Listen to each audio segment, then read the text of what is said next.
Hello विद्यार्थी मित्रांनो, global online क्लासेसवरती आपलं सगळ्यांचं स्वागत आहे. तर MCA ॲडमिशन 2025 आता ते स्टार्टच होतील.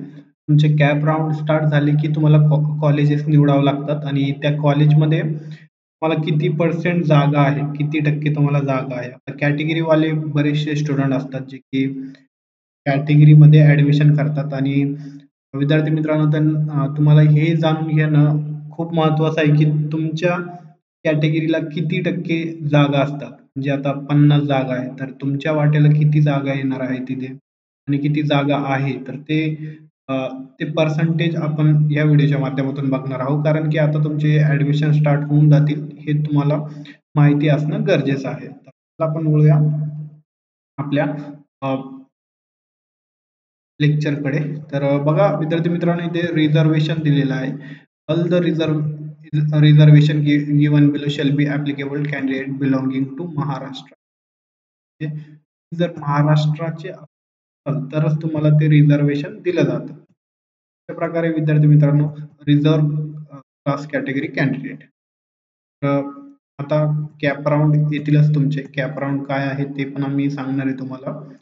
Reserve classes candidate shall claim category to which they belonging at the time of submission application form for CAP.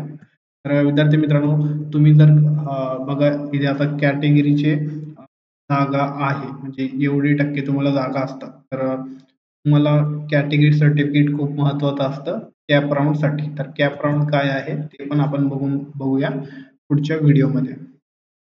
तर एस-सी कॅटेगरीसाठी बघा इथे 13% जागा असतात. म्हणजे तुम्हाला 100 जागा असतील तर तिथे किती जागा? 13 जागा एस-सी कॅटेगरीला असतात. त्याच्यानंतर एस-टी कॅटेगरीला किती असतात? 7 जागा असतात 100 पैकी. त्यानंतर एन-टी-डी आणि डी-टी आणि एन-टी, जे एन-टी आणि डी-टी या कॅटेगरीसाठी 3% जागा असतात. म्हणजे 100 पैकी 3 जागा त्यांना असतात. त्याच्यानंतर इथे बघू शकता तुम्ही डी-बी तर यांच्यासाठी 2.5 50 जागा असतील तर यांच्यासाठी इथे जे आहे 2 ते 3 जागा असतात. एन-टी-सी साठी 3 ते 4 जागा असतात. त्याच्यानंतर एन-टी-डी साठी 2 जागा असतात. तर अशा प्रकारे त्यानंतर ओबीसी साठी इथे 19% जागा असतात आणि social and economically backward classes SEBC जे मराठा आरक्षण आता लागू झालेलं आहे तर त्यांच्यासाठी इथे किती 10% जागा आहे. टोटल हे 60% झालं. आता राहिलेले 40% जे आहे ते कोणासाठी असतं तिथे बघू शकता तुम्ही. In case of SEBC candidate reservation policy will be subject to the decision of Honorable High Court is related right petition. तर विद्यार्थी मित्रांनो, इथे आता हे वरूनच आलेलं आहे एस-ई-बी-सी म्हणजे कोर्टने त्याला पण मान्यता दिलेली आहे तर तुम्हाला ते रिझर्वेशन भेटेल. त्याच्यानंतर डिफेन्स सर्व्हिसमध्ये जे असतात तर त्यांना 5% असतं हे.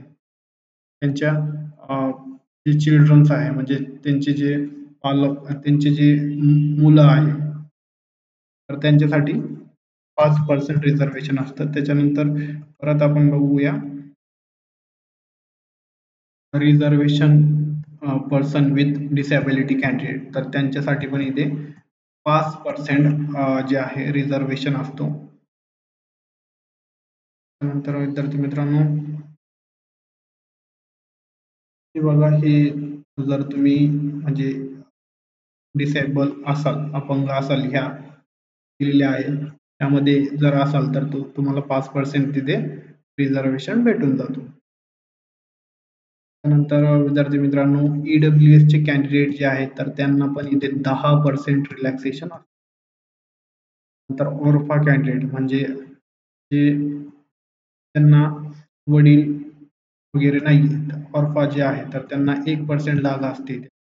कॅप सीट कॅप राउंडचे जे सीट आहे तर त्यांना 1% असतं तिथे.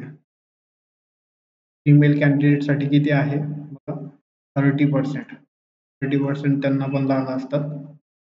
गव्हर्नमेंट रिझर्वेशनचे जे आहे गव्हर्नमेंटचे जे रूल्स वगैरे आहेत तर त्यांना 30% जागा असते. Admission condition requirement for admission. Eligibility criteria काय असलं पाहिजे तुमचं. First year engineering technology. विद्यार्थी मित्रांनो, हे आपला कोर्स नाही आहे. जे आपण BCA जे